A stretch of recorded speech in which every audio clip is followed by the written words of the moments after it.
하이델베르크 요리문답 강의 35번째 시간인데요. 72문부터 74문까지입니다. 제가 한번 읽어볼 테니까 한번 들어보십시오. 72문.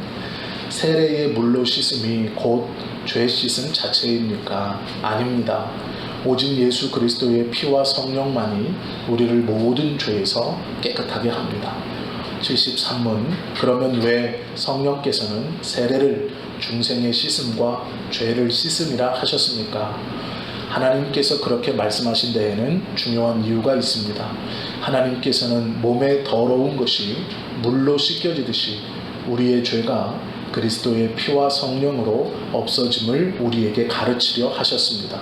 더 나아가서 우리의 죄가 영적으로 씻겨지는 것이 우리의 몸이 물로 씻겨지는 것처럼 매우 실제적임을 이러한 신적 약속과 표로서 우리에게 확신시키려 하셨습니다.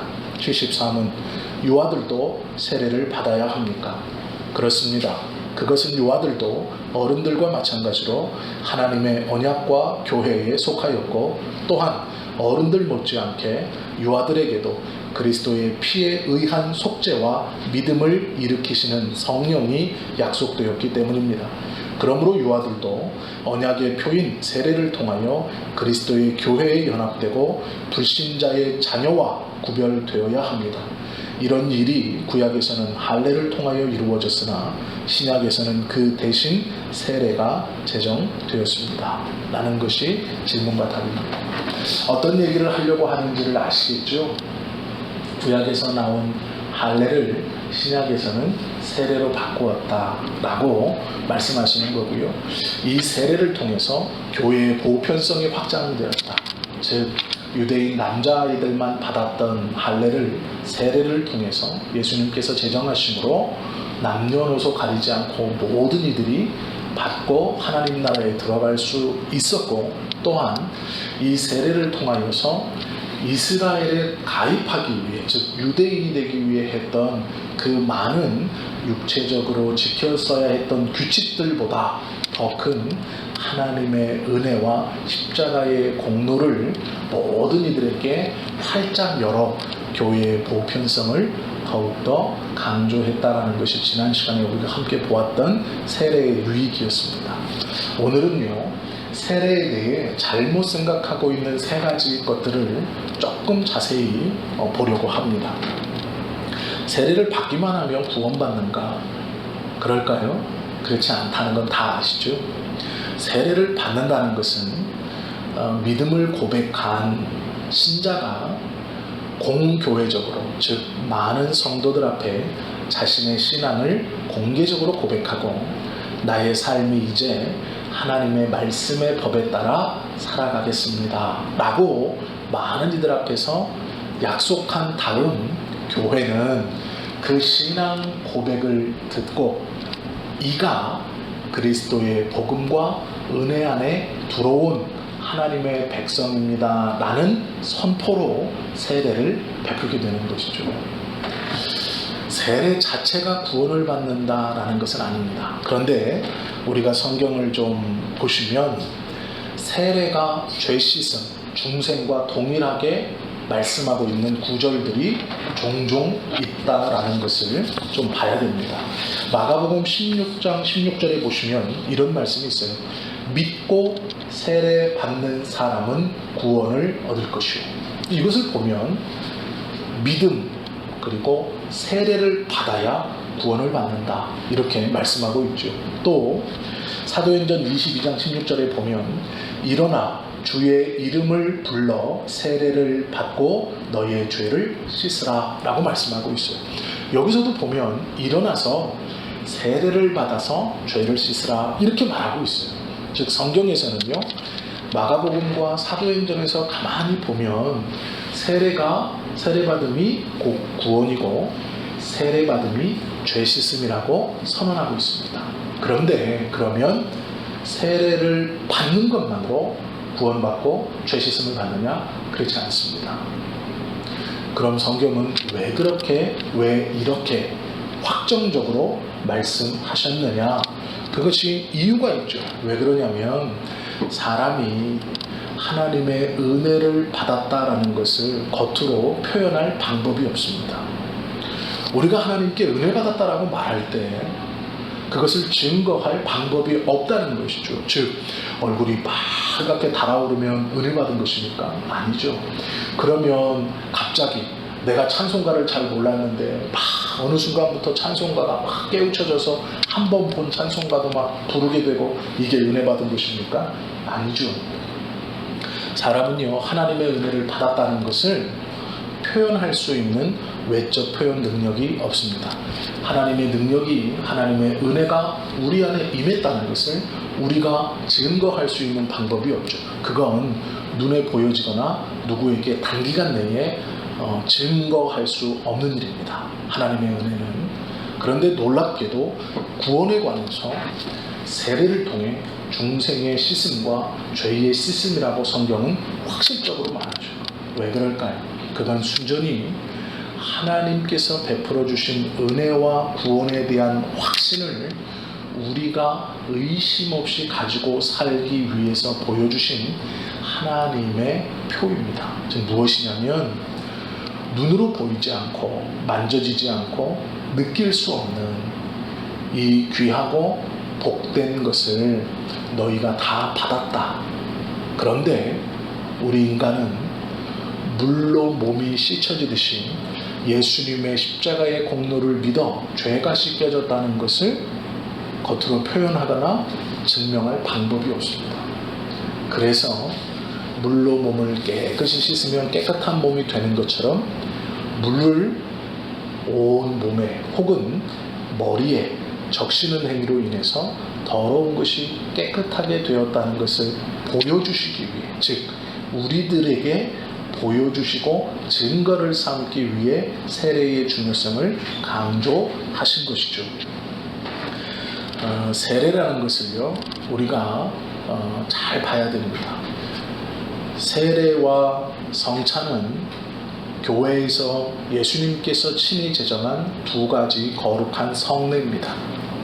이 성례의 집례는 어떠한 목회자의 영성에 의해서 좌우되는 것이 아닙니다. 즉 40일 기도를 마치고 나와서 세례식을 베풀거나 성례를 베푼다고 해서 그 영성이 더 깊어지고 은혜가 깊어지는 것이 아닙니다. 각 안수받은 지 한 달이 채 되지 않은 목회자가 집례하는 세례이건 또 혹여 그 교회에 목회자가 많아서 꼭 담임이 아니고 부목사가 집례하는 세례이건 아니면 부목사가 집례하는 성례여도 큰 문제가 없습니다.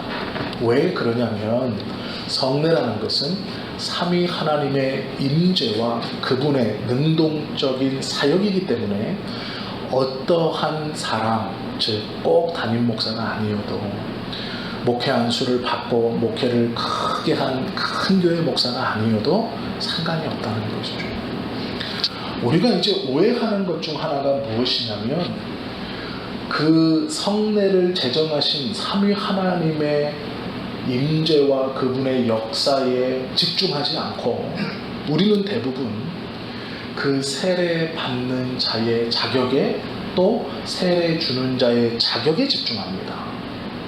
그러면 하나님의 은혜보다는 이 사람이 어떤 증거를 보였느냐를 보게 되고 저 사람은 진짜 그리스도인이야. 이 사람은 좀 부족한 것 같은데 내가 예전에 아무것도 모를 때 아무 준비도 없을 때 세례를 받았는데 이제 내가 그리스도의 사랑을 말씀을 듣고 깨우쳐 보니 다시 받아야 될 것 같아 라고도 생각하는 오해를 갖게 됩니다. 그리고 많은 교인들이 이런 분들이 있어요. 큰 교회에서 수많은 사람들이 보는 앞에서 세례를 받은 것은 자랑스럽게 생각합니다. 그런데 지하에 있는 조그만 교회에서 몇몇이 모여서 받은 세례는 부끄럽게 생각합니다. 왜 그럴까요? 누가 주었느냐? 어디서 받았느냐? 누가 받았느냐가 중요하기 때문에 그렇죠. 그 사람들에게는 어디서 받았느냐와 누가 주었느냐와 누가 받았느냐가 중요한 거예요. 우리 교회에 국회의원이 와서 세례를 받는다고 생각해 보세요. 등록된 지 6개월 그냥 평범한 회사원이 세례 받는다고 생각해 보세요. 성도들도요, 눈빛이 달라질 겁니다. 왜요? 누가 받느냐에 주목하고 있기 때문에 그렇죠. 그리고 그 누가 받느냐에 주목한 다음 이 사람을 누가 주느냐에도 주목하죠. 그것은 성례가 무엇인지를 모르기 때문에 발생하는 오해입니다. 성례는 누가 받느냐가 사실 중요하지 않아요. 엄밀히 말하면 누가 주느냐도 중요하지 않습니다. 그리고 어디서 받느냐도 중요하지 않아요. 삼위 하나님의 강권적인 임재와 역사가 있다면 모든 사람이 세례를 받을 수 있고 모든 사람이 세례를 줄 수 있고 모든 장소에서 세례가 베풀어질 수 있습니다. 그런데 교회는 하나님의 임재와 말씀에 따라 질서를 정해놨습니다. 그 질서는 예수님께서 친히 제정하신 거룩한 성례인 세례와 성찬은 하나님의 종으로 붙들린 바 되어 일정한 신학적 소양을 마치고 많은 이들에게 인정을 받고 공교회의 부르심을 받아 안수를 받은 목회자가 할 수 있다라고 정해놓았죠. 세례에 받을 수 있는 조건도 교회에 등록하여 출석한 지 6개월이 되고 세례받을 당시 그의 신앙에 꺼림이 없는 신앙 고백을 하고 또한 그 신앙 고백을 받는 공교회의 성도들이 동의하면 세례를 받을 수 있습니다. 또 세례가 베풀어지는 장소는 복음의 말씀이 선포되는 곳이면 가능하죠. 복음의 말씀이 선포되어지고 하나님의 치리가 일어나는 곳은 교회이죠. 그래서 교회에서 목회자가 신앙 고백을 한 성도에게 주는 것이 세례입니다. 세례라는 것을 큰 교회에서 받았다고 해서 큰 죄 씻음이 있고 조그마한 교회에서 받았다고 해서 작은 죄 씻음이 있는 것은 절대로 아니죠. 세례에 대한 오해 때문에 일어난 파가 제세례파라는 교단이 있습니다. 어떤 목사님들에 따라서 이것을 가르치기도 합니다. 이렇게 말하는 거죠.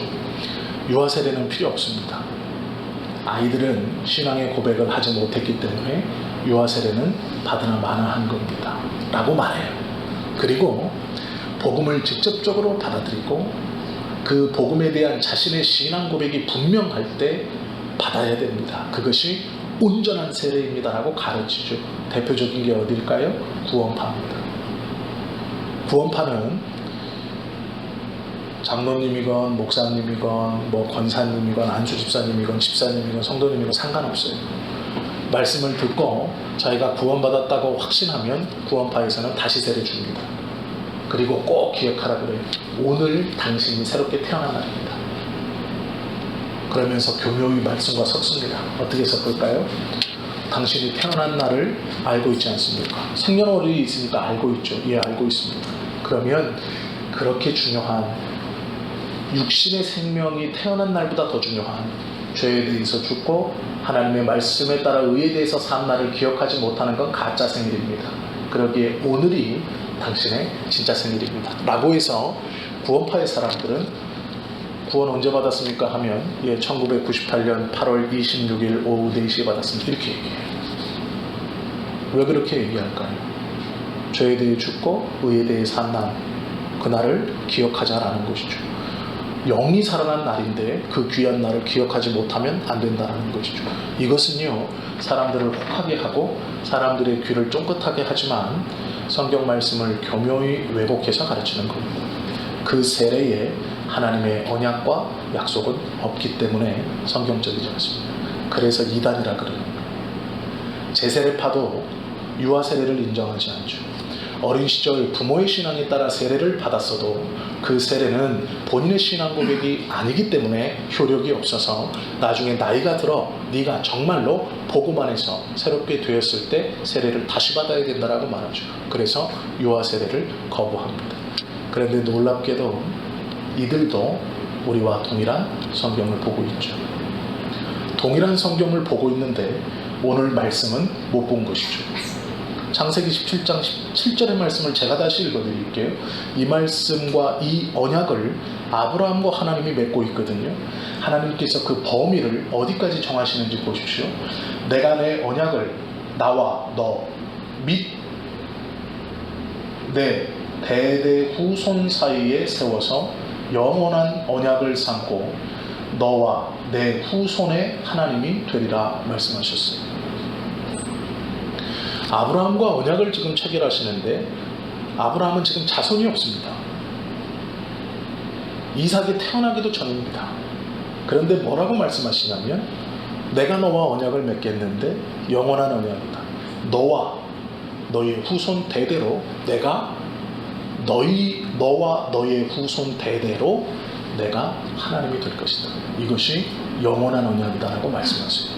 사람의 시간 안에서 지금은 나밖에 존재하지 않기 때문에 하나님이 나와 언약을 맺으시는 것이 맞는 것 같고 우리 편에서는 옳은 것 같지만 인간의 시간의 범주 밖에 계신 하나님께서 아직 이 땅에 있지도 않고 태어나지도 않고 모태에 있는 자녀도 아닌 후손 대대로와 언약을 맺고 내가 너희의 하나님이 되겠다. 이것은 영원한 언약이다 말씀하고 있는 것이죠.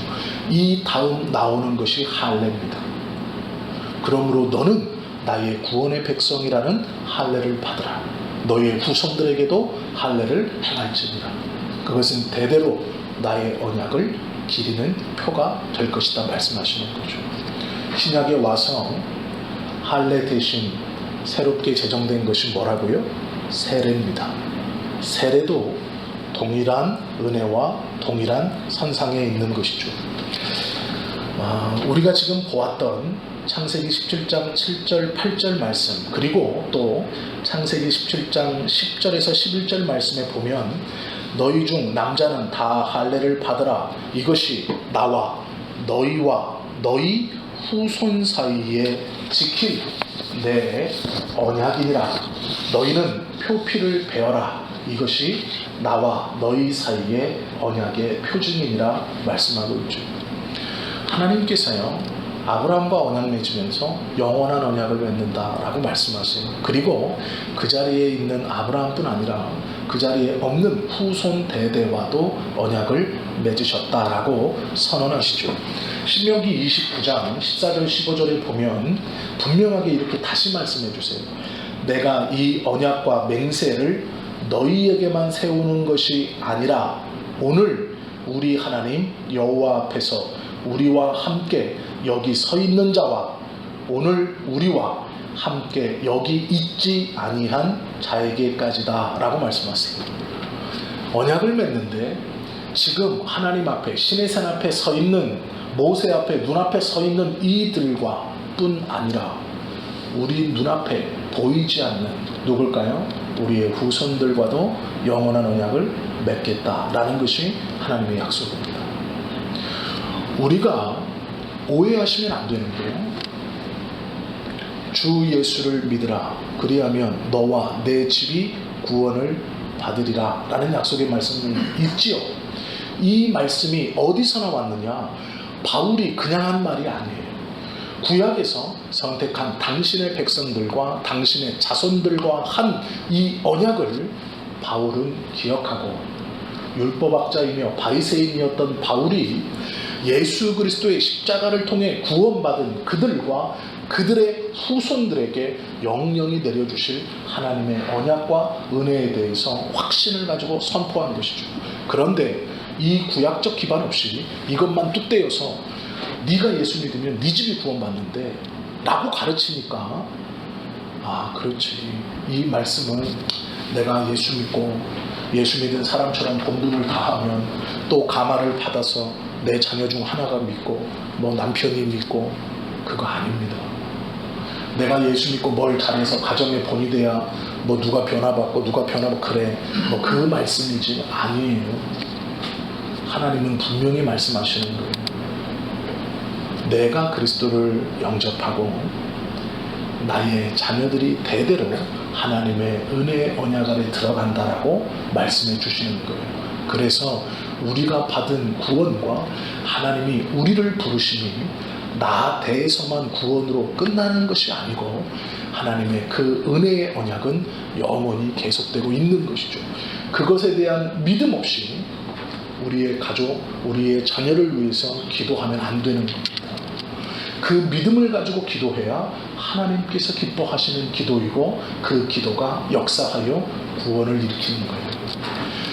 무엇을 기도해야 하고 무슨 말씀을 붙들고 기도하고 무엇을 가지고 내 자녀와 내 남편과 내 아내와 내 부모를 위해서 기도해야 될지 모르기 때문에 내가 잘 살고 내가 모범이 되고 내가 언어가 좋아져야 하나님 저들이 변화받는다는데 내 죄입니다. 그거 아니에요. 말씀을 모르니까 헛된 죄책감에 쌓여서 잘못된 기도를 드리고 있는 거예요. 하나님께서 나를 부르시면 하나님의 영원한 언약이 나를 통하여 우리 안에 선포되고 지켜진다는 거예요.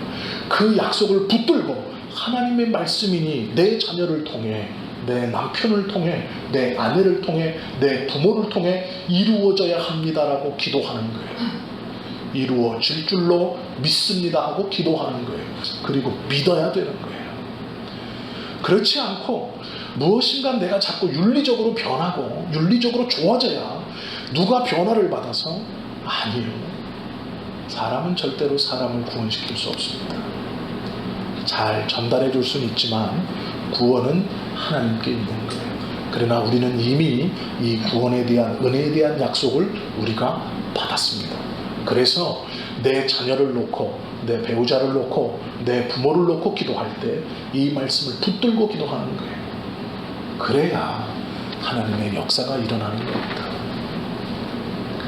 하나님의 말씀을 무턱대고 믿는 것도 나쁜 것은 아니지만 왜 이렇게 말씀하시고 어떠한 말씀이 성경에서 어떻게 연결이 되고 지지를 받고 있는가, 어떠한 것이 바른 해석이고 강론인가를 알아야 됩니다. 세례는요, 그래서 매우 중요합니다. 세례를 허투루 여기시면 안 돼요. 내가 예수만 잘 믿으면 되지 뭐 세례가 중요해. 그렇지 않습니다. 세례의 예식은 우리의 연약함을 위해서 예수님께서 친히 우리의 굳건한 믿음을 위해 제정해 놓으신 거룩한 예식이에요. 그 세례를 통해 삼위 하나님의 은혜와 인치심의 역사가 우리의 심령과 우리의 육신에 새겨지는 거예요. 그리고 그 인치심의 은혜와 복이 약속의 백성들에게 연결되어 가는 겁니다. 세례는 그래서 중요한 겁니다. 어떠한 사람들은 세례가 필요 없다고 말하는 분들도 있어요. 잘만 믿으면 되지 뭘 세례가 중요하냐. 아니에요. 중요합니다. 하나님의 약속이 세례를 통해 얼마만큼 큰 은혜의 약속으로 다가오는지 모르기 때문에 세례를 함부로 얘기하는 거예요.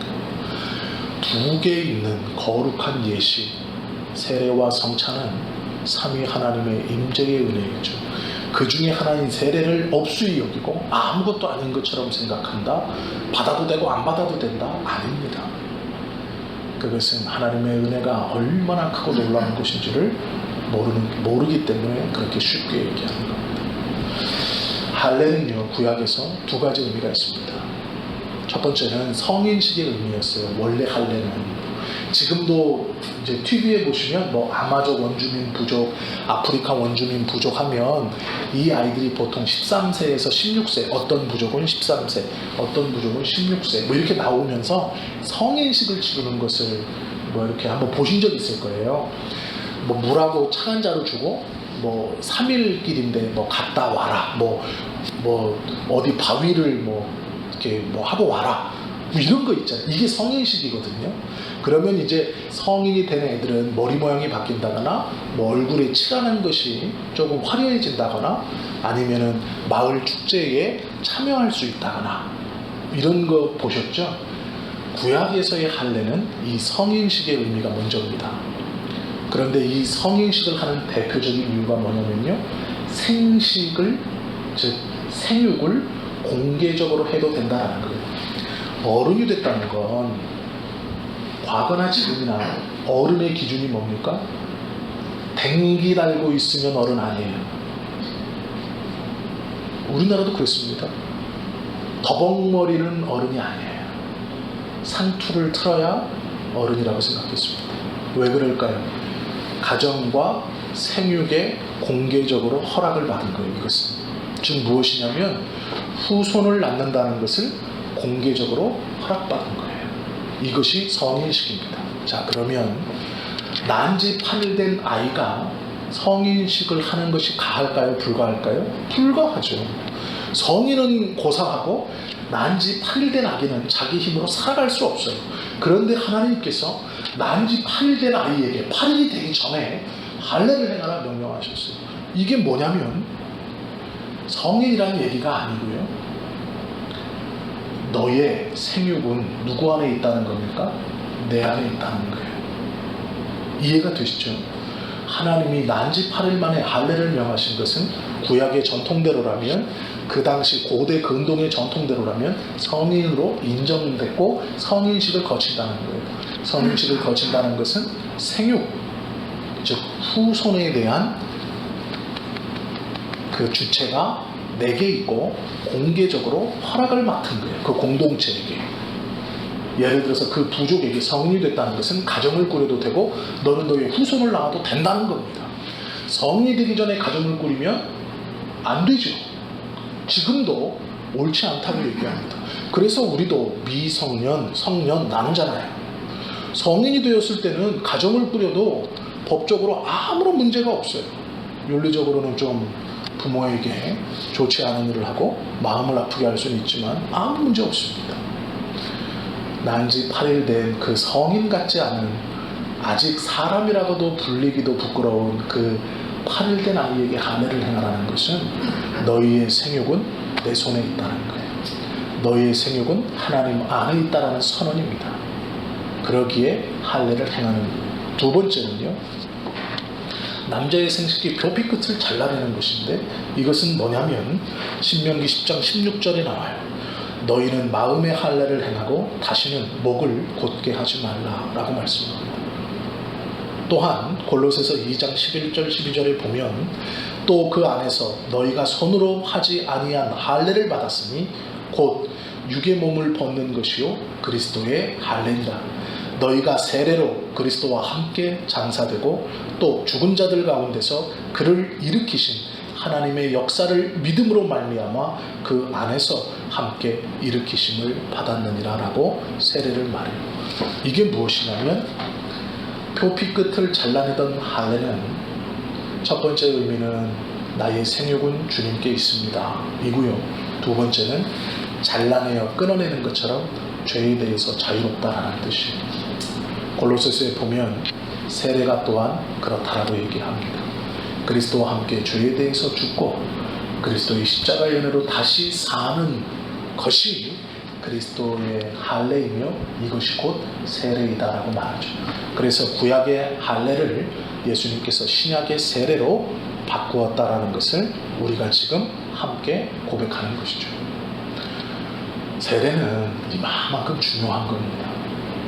어떠한 의미가 있는 것인지, 어떠한 신앙의 고백이 담겨져 있는 것인지, 또 그 세례를 통해 하나님이 나에게 베풀어 주시는 이 놀라운 은혜와 복의 연속성은 우리가 세례를 함부로 할 수 있는 것이 아니라는 것을 보여주는 것이죠. 또한 주님의 약속의 말씀이 얼마나 크고 놀라운 것인지를 안다면 우리가 우리의 자녀들에게 부모의 믿음으로 아이들을 그 믿음 안에 유아 세례를 준다는 것이 얼마나 값진 것인지를 알게 되는 것이죠. 이것을 모르기 때문에 어떤 부모님들은 그래요. 우리 애가 다 커서 자기가 스스로 신앙을 고백할 때 세례받게 하면 좋을 것 같아요. 좋지요.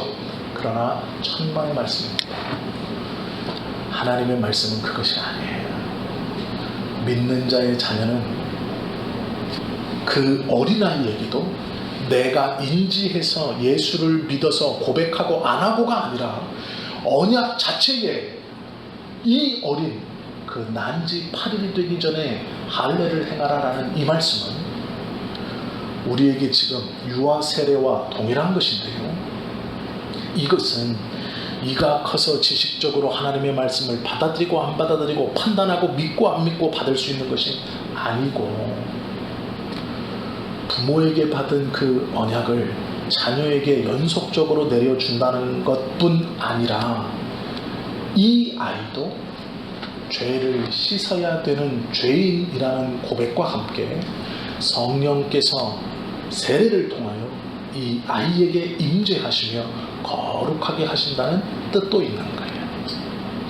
그러기에 유아 세례는 빨리 받는 것이 좋아요. 건강에 해가 되지 않는다면 유아 세례는 하나님의 언약의 말씀을 믿고 빨리 받는 것이 유익이며, 또한 그 세례를 통해서 이 아이도 하나님 앞에 죄인이며, 또한 이 세례를 통해 성령께서 그의 마음에 임재하셔서 죄에 대해서 의롭게 하나님의 말씀에 대해서 온전히 구별된 새로운 자녀로 우리가 불신자의 자녀와 구별되이 양육해야 된다는 것을 선포하고 선언하는 것이기에 귀한 것이죠. 유아 세례는 빨리 받는 것이 좋습니다. 그것이 복입니다.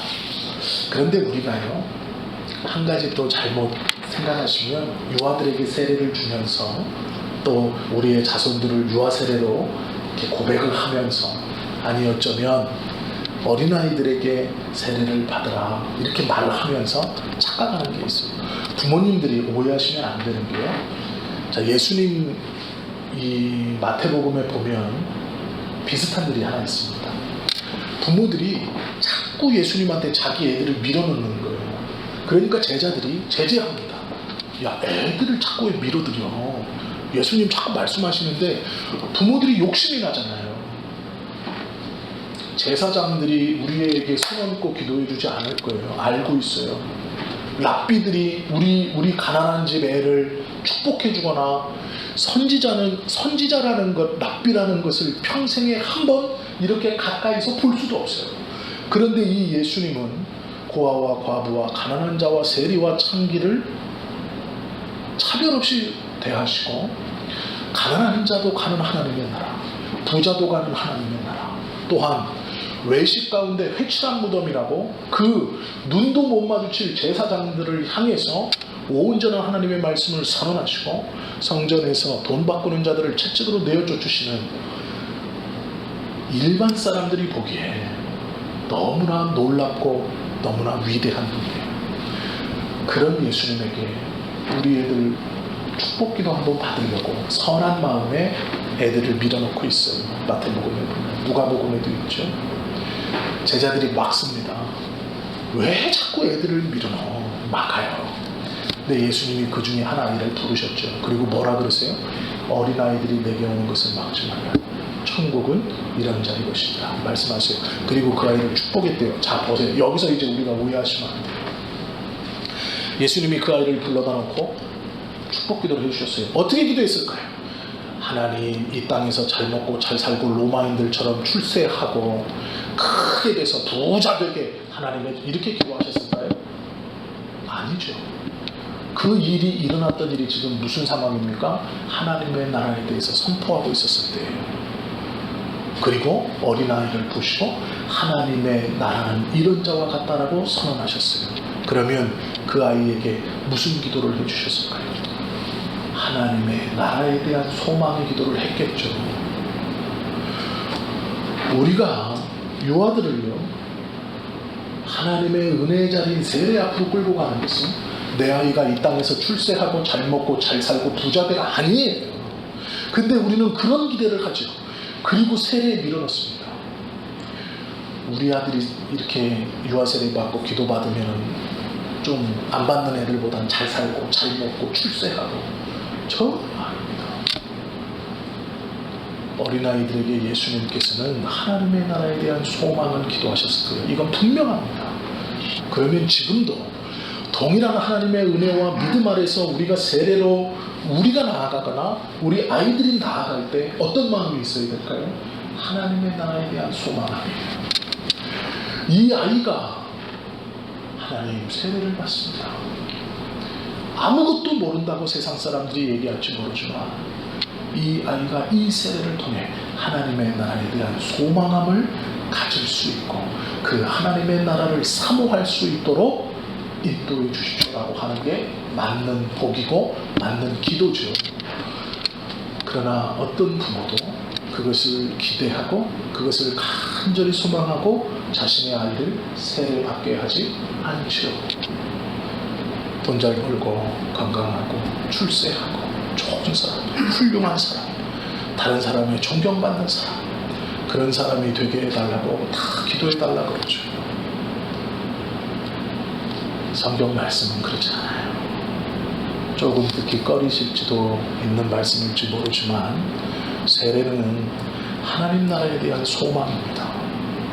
그것을 아이에게 주는 거예요. 이 아이도 하나님 주님입니다.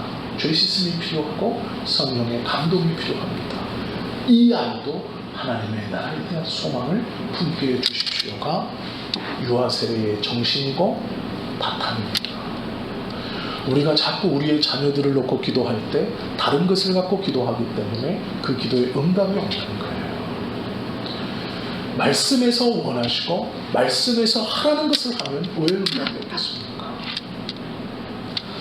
유아들에게도 속죄와 성령이 약속되어 있죠.